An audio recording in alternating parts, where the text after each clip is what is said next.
Help educational and welfare society के नायब सदर नदीम अहमद ने आज परजवानी में जिला एडिशनल कलेक्टर चंद्रशेखर को एक मुतालबाती महजर पेश किया और मुतालबा किया कि मिनी हज हाउस, प्ले ग्राउंड और मैटरनिटी होम के लिए डेयरी फार्म की जगह बोधन रोड पर वाक़ सरकारी अराजी जो कि अरसापल्ली तालाब के नाम से मारूफ है, वहाँ पर इन तामीरात को यकीनी बनाया जाए। नदीम अहमद ने कहा कि एमएलसी के कविता और बिलखुसूस minister development MLA Bigala Ganesh Gupta ने निजामाबाद शहर में मिनी हज हाउस, प्ले ग्राउंड और मैटरनिटी हॉस्पिटल की तामीर का अज़्म किया था। सरकारी अहदेदारों ने इन कायदीन को डेयरी फार्म की अराजी की निशानदेही करवाई जो कि काफी मज़ाफती जंगलाती इलाका है और वहाँ पर इन अहम कामों के लिए इमारतों की तामीर बेफायद साबित होगी। लिहाजा नदीम अहमद ने एमएलसी के कविता और एमएलए बिगाला गणेश गुप्ता के अलावा जिले हुकाम से मुतालबा किया कि वो इन तामीरात को बोधन रोड पर वाक़े सरकारी राजी जिसका सर्वे नंबर 216 है वहाँ पर यकीनी बनाए ताकि सही वो अहम काम सही जगह पर हो सके और आवाम और मुस्लिम तबके को सही फायदा हासिल हो सके। नदीम अहमद ने इस मौके पर कहा कि आवाम टीवी ने इस मामले में आवाज उठाई थी और वो इसकी भरपूर तायीद और हिमायत करते हैं। आज हेल्थ वेलफेयर एजुकेशन सोसाइटी की जानिब से मैं नदीम अहमद वाइस प्रेसिडेंट, हमारे अकबर भाई ट्रेजर, आज प्रजावानी में कलेक्टर साहब को हम ये नुमाइंदगी करेंगे जो हज हाउस जो निज़ामाबाद में जो बनाया जा रहा है तो उसको डेयरी फार्म के अंदर मुकर्रर कर रहे बल्कि जगह हमको मालूम हुई। हमारी डिमांड ये है कि जो नॉलेज पार्क के स्कूल जो बाजू में जो ज़मीन है सर्वे नंबर 216, वो सर्वे नंबर 216 की ज़मीन है जो गवर्नमेंट लैंड है। इससे पहले वो न्यूज़ में डाले थे हमारे नईम कमर साहब जो आवाम टीवी के एडिटर है जो बताए थे। तो हमको ये बोलने का मतलब ये है कि टीआरएस गवर्नमेंट से हम ये अपील कर रहे हैं कि एमएलए बिगाला गणेश गुप्ता साहब जो डेवलपमेंट के नाम से जाना जाता है, तो उनसे हमारी अदबन गुजारिश है कि जो नॉलेज पार्क के बाजू जो गवर्नमेंट लैंड है उस पर हज हाउस बनाए और ख़ासकर तेलंगाना के कविता मैडम जो एमएलसी है निज़ामाबाद से, हम उनसे भी गुजारिश कर रहे हैं कि हज हाउस जहाँ पे मेन रोड पर रहेंगे तो वो ताक़यामत तक एक बहुत ही अच्छा कारनामा एक गवर्नमेंट में होगा जो टीआरएस में तो गवर्नमेंट भी का नाम होगा। लिहाजा हमारी अदबन गुजारिश है। तो हम कलेक्टर साहब से हम मिले आज, जॉइंट कलेक्टर साहब से, उन्होंने हमारे को ये बोले कि आरडीओ साहब के पास जाके ये तुम्हारी जो भी एप्लीकेशन दो उसके बाद में हम उसके ऊपर डिस्कस करेंगे।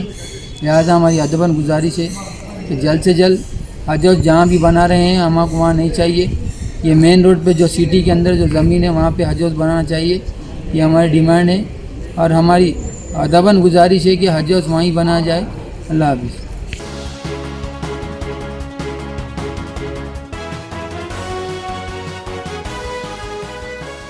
कांग्रेसी कारपोरेटर गडगुज रोहित ने आज सर्टिफिकेट वेरिफिकेशन सेंटर का अपने रुफका के हमरा जायजा लिया।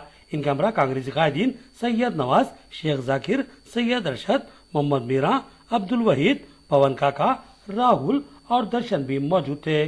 इस मौके पर गडगु रोहित ने कहा कि अक़लियती खर्चात की फराहमी के लिए रियासती हुकूमत ने महकमा अक़लियती बहबूद के तहत दरख्वास्तें तलब की थी और इन दरख्वास्तों की जांच के नाम पर दरख्वास्त गुजारों से नए सर्टिफिकेट्स तलब किए जा रहे हैं, जिसका वाज़ेह मतलब यह है कि हुकूमती अहदेदार बेशुमार दरख्वास्त गुजारों की दरख्वास्तों को मुस्तरद करने का मंसूबा बना चुके हैं और सर्टिफिकेट तलब करना तो महज एक बहाना है। उन्होंने कहा कि शहर में 5000 से ज्यादा अफराद ने दरख्वास्त दाखिल की थी, जिनमें से सिर्फ चंदे को ही कर्ज दिया जाएगा। इस तरह आवाम की एक बहुत बड़ी तादाद से घनौना मजाक किया जा रहा है। गडगु रोहित ने कहा कि यह सूरत हाल इंतहाई मायूस कुन और अफसोसनाक है, लेकिन इस मामले में कांग्रेस खामोश नहीं रहेगी बल्कि तमाम मुस्तहिक अफराद को खर्च की फराहमी का मुतालबा करते हुए एहतजाज मुनज़्ज़म करेगी।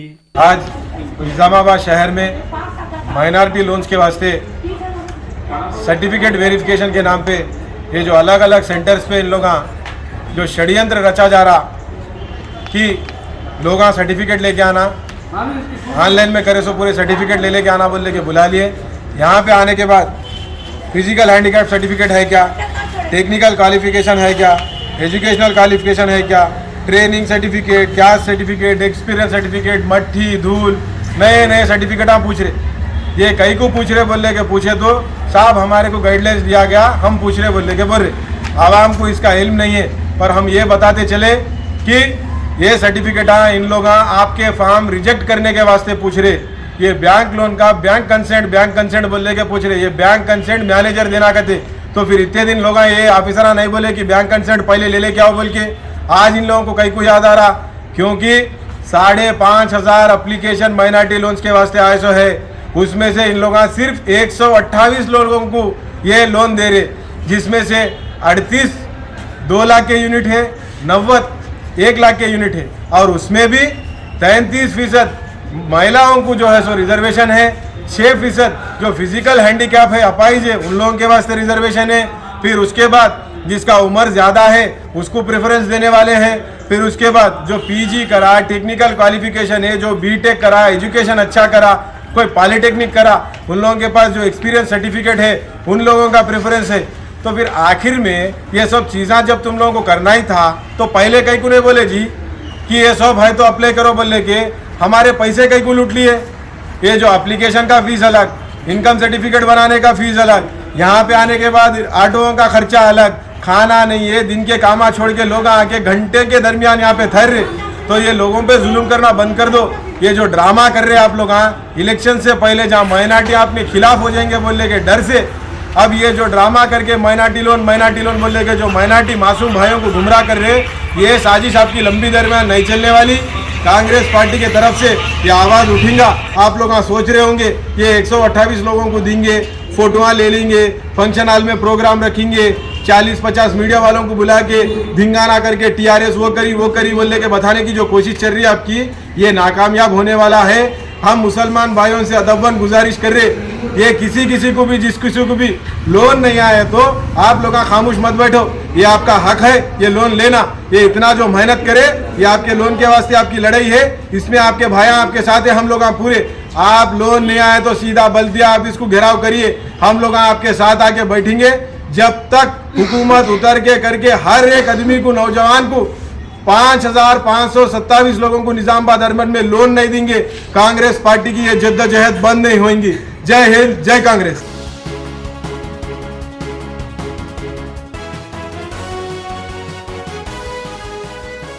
आवाम educational and welfare society Phulang Nizamabad के ज़ेर एहतमाम कम्युनिटी हॉल फुलांग में गरीबों, मुस्तहिक मर्दों खातिन में ब्लैंकेट्स की तकसीम अमल में लाई गई।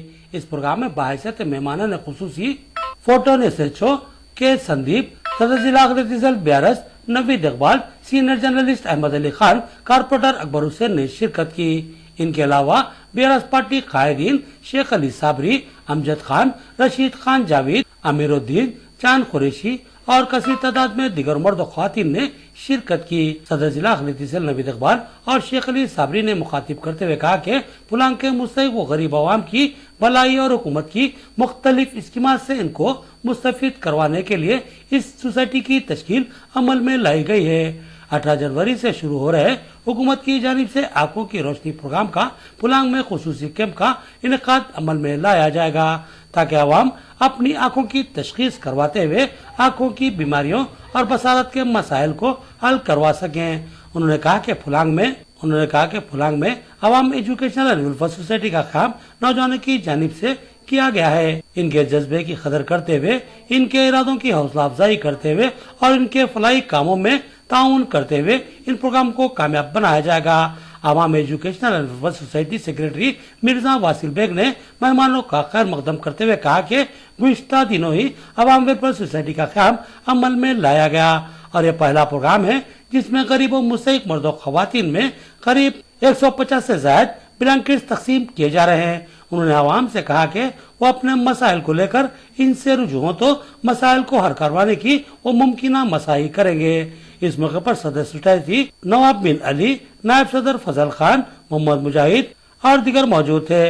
इस मौके पर मेहमानों की शालपोशी और गुलपोशी करते हुए तहनीत पेश की गई।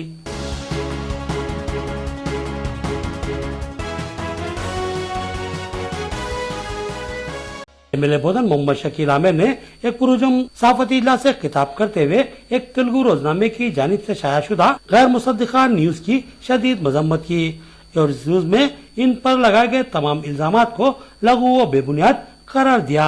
उन्होंने कहा कि चावल की खरीदी और हुकूमत को हवालगी के मामले में इन पर करोड़ों रुपए के गोलमाल का इल्जाम आयद किया गया है, जिसके बाद उन्होंने इस मामले की तहकीकात करने की ज़िले हुक्काम से ख्वाहिश की थी, जिसके बाद महकमा जाती सतह पर इस मामले की बारीकबीनी से तहकीकात की गई और महकमा सिविल सप्लाईज ने इनको क्लीन चिट दे दी।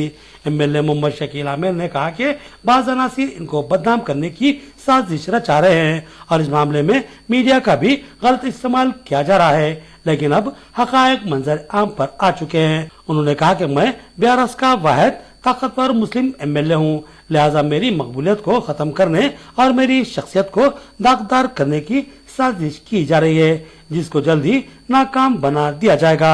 उन्होंने कहा कि मेरे ताल्लुक से गुमराहकुन प्रोपगंडा करने वाले अनासिर और अखबारात के खिलाफ कार्रवाई करने के ताल्लुक से वो कानूनदान अहबाब से मशावरत कर रहे हैं और इनके मशवरे के बाद ही कोई मुनासिब कानूनी कार्रवाई भी की जाएगी। लीडिंग न्यूज़ पेपर लो ఎమ్మెల్యే గారికి 4 రైస్ మిల్స్ ఉన్నాయి. దాంట్లో పెట్టుబడి లేకుండా రైస్ మిల్స్ పెట్టిండ్రు ఒకటి. రెండోది 120 కోట్ల ధాన్యం వచ్చింది. దాంట్లో ఒక గింజ కూడా ప్రభుత్వానికి రైస్ వాపస్ ఇయ్యలే. ఒక గింజ ధాన్యం కూడా లేదు. 120 కోట్లు మొత్తం సున్నా అయిపోయినాయి. అంతా ఎమ్మెల్యే గారు దినేషిండ్రు అని పెద్ద వార్త రాసింది. రాయకండి. మీకు ఏమైనా డౌట్ ఉంటే నాతోనే అడగండి, నేను ఇస్తానండి మీకు details. If you call me once as a friendly, MLA గారు మాకు ఏదో కొద్దిగా ఏమైనా అబ్జెక్షన్ ఉంది, మాకు ఇట్లా అనిపిస్తున్నది, మీ దగ్గర ఏమున్నాయి, నాకు ఏమైనా ఉంటే మాకు ఇట్లా డౌట్ఫుల్ ఉంది, మేము ఇట్లా విన్నాం ఎవరితోనైనా చెప్తే నేనే ఇస్తా కదా మీకు డీటెయిల్ అంతా కూడా. మీరు ప్రభుత్వంలో దరఖాస్తు పెట్టుకోండి. మీరు నేను ఎట్లయితే తీసుకున్నానో అఫీషియల్గా మీరు కూడా ఇది తీసుకొని మీ పేపర్లలో, నేషనల్ ఛానళ్లలో, టీవీలలో, సోషల్ మీడియాలో ఎక్కడ ప్రింట్ చేసుకుంటారో అక్కడ ప్రింట్ చేసుకోండి. నేను వేరే ఛానళ్లకు ధన్యవాదాలు చెప్తా ఉన్నా. ఈ న్యూస్ తీసుకొని వేరే ఛానల్ వాళ్ళు సస్పిషన్లో ఎవరు రాయలే. 3 రోజుల నుంచి ఏ ఛానల్ కూడా ఆ వార్తని సపోర్ట్ చేస్తూ ఎవరు కూడా ఒక్క మాట రాయలే. ఎందుకు రాయలే? అందరు విలేకరులు ఫోన్ చేసిండ్రు, కలెక్టర్కి చేసిండ్రు, జేసీకి చేసిండ్రు, సివిల్ సప్లైస్ కమిషనర్కి చేసిండ్రు, డిఎస్ఓకి చేసిండ్రు, డిఎంకి చేసిండ్రు, చేసి చెప్పిండ్రు ఏమని, అన్న ఏమన్నా వాస్తవం ఉందా దీంట్లో? అటువంటిది ఏం లేదు. ఫిర్బీ మేము ఎంక్వైరీ చేస్తున్నాం, మీ ముందు అంత డీటెయిల్స్ పెడతాం, మాకు ఒక 2 రోజుల టైం ఇవ్వాలని చెప్పి